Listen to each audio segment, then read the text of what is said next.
Most visitors come to Kwame Nkrumah Memorial for the statue, but here is a hidden story that most no tourists hear until now.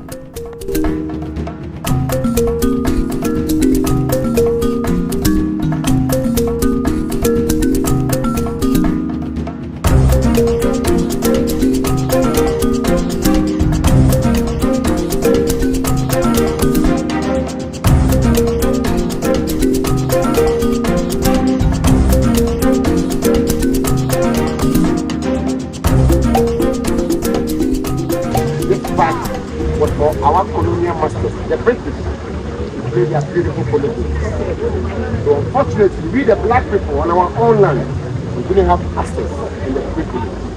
That is why when Ghana, we were ready to declare our Independence Day, our great redeemer, our savior, Dr. Kwame initiated this time. So in honor and legacies of his name, that is why we also place the bronze statue here to tell everybody what Kwame Nkrumah did here on the 6th of March, 1957. Nkrumah grew up in a village called Incrossing in the western part of it. He was only 4 years old.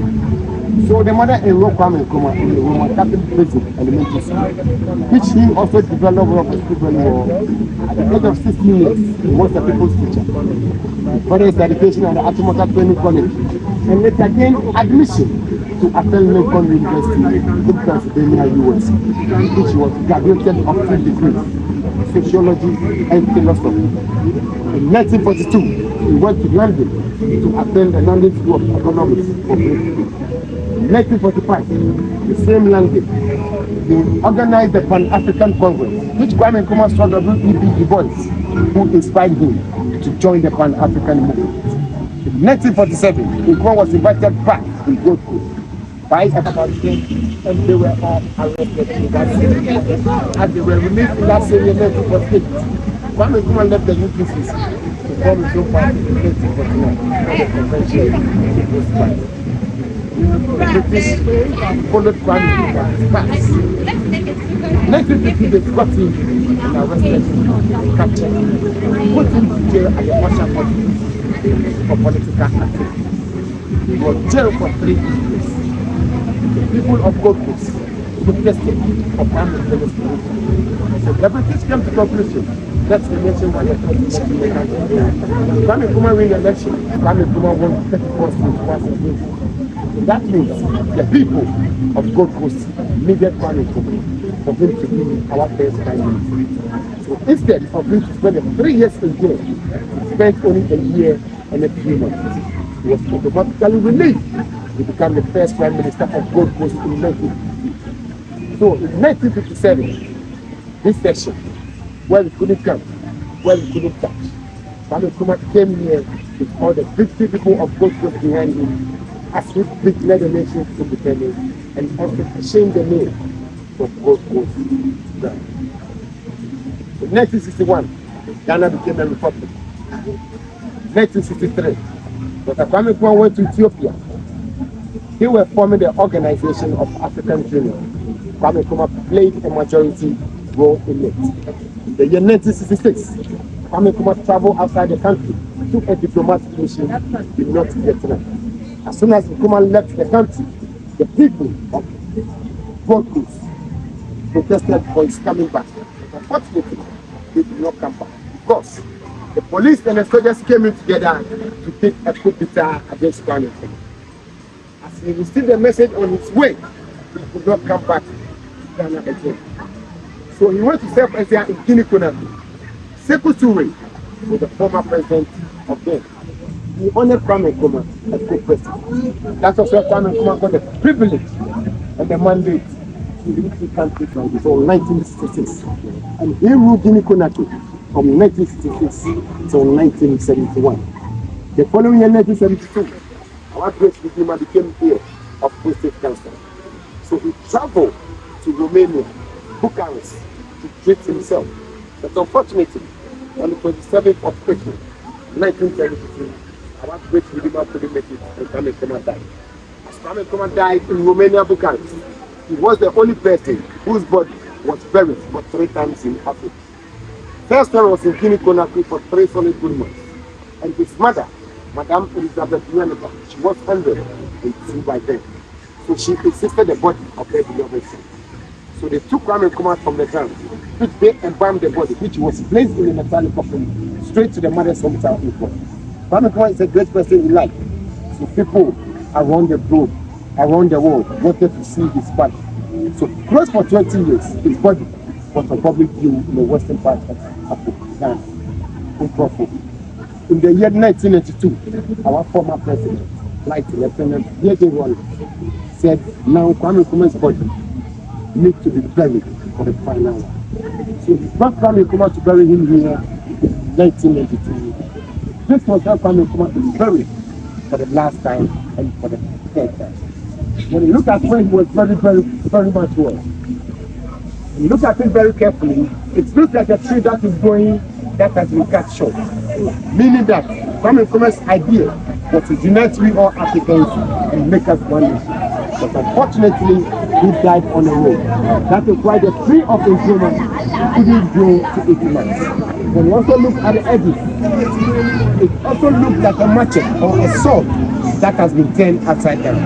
When the sword is turned upside down in the culture of Ghana, all what it means is peace. So in all, Dr. Kwame Nkrumah was a man of peace. There is a star at the top there, inspired by Marcus Garvey himself. Ghana, we are the first country to gain independence in Sub-Saharan or Africa. So Ghana is the hope and the gateway to Africa. You can see the water body around you. We all know what that is like. We Ghanaians used to believe that Kwame Nkrumah lives among ourselves. So any question for our president? Yeah, you boy, you finished. Formerly in Gold Coast or Ghana, it was scheduled into two sections. You have the northern part of the country and the southern part of the country. When there wasn't nothing like radio or television or internet radio, when you hear the drums at the chief palace in the olden days of Ghana, whatever you are doing in your house, you need to stop to go to the chief palace to receive the message. That is why he's standing there playing the drums to represent the southern part of the nation. The one also playing the guitar, he's also in the traditional way of the northern people. Standing there, he's playing in the local dialect of the northern section of the country. So many people kneeling in front of them. We have 7 days. Each and every day, they all come together and announce the mystery behind it. But finally, Dr. Kwame Nkrumah is buried behind it. That is why they are on their knees, blowing the horns, telling everybody that finally Kwame Nkrumah is buried behind it. So shall we continue?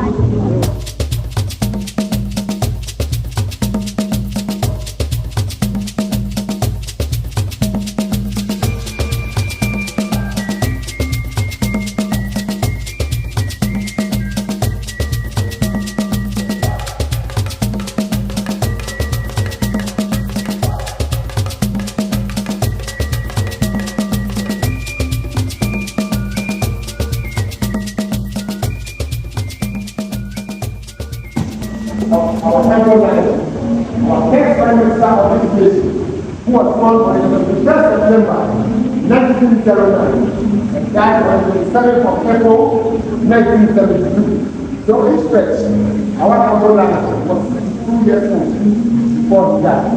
As Kwame Nkrumah died in the year 1972, the woman married from Egypt, 5 years elected Nkrumah. These 35 years, before she was around life, she insisted and told the public that anywhere, anytime she would die, she would not be very close to the husband. So she died in Egypt on the May 2007. And the grand all the way from who insisted to be very close to the husband. So you can take a photo of them, then you can go to the next section. You do that for your beautiful handsome husband.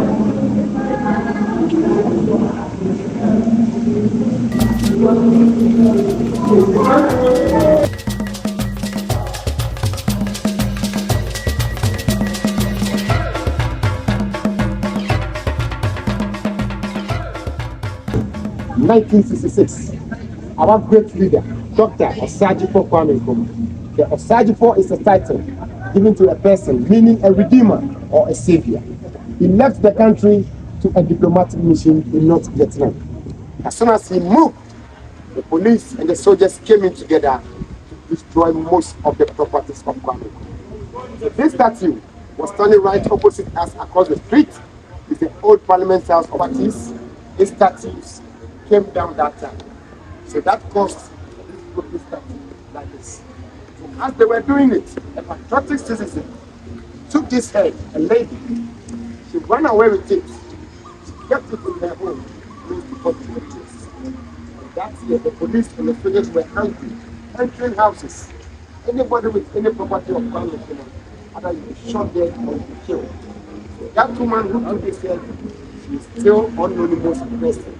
Nobody knows her. The Vice President in 2009, she returned it to the Information Ministry. The Information Ministry also sent it to the National Museum. In addition with this, they brought it to us. We renovated here last 2 years so that we can place it on and everybody will see what Kwame Nkrumah has done. That is why we Ghana, we call Kwame Nkrumah the man of peace. But Kwame Nkrumah should have come back to Ghana that time. Ghana goes down. So we are about to enter a video tunnel room where most of the treaties is made along the globe. We place them this time. So those placing the content, go to the beautiful photos, the camera phones, when you have access. Please, no pictures.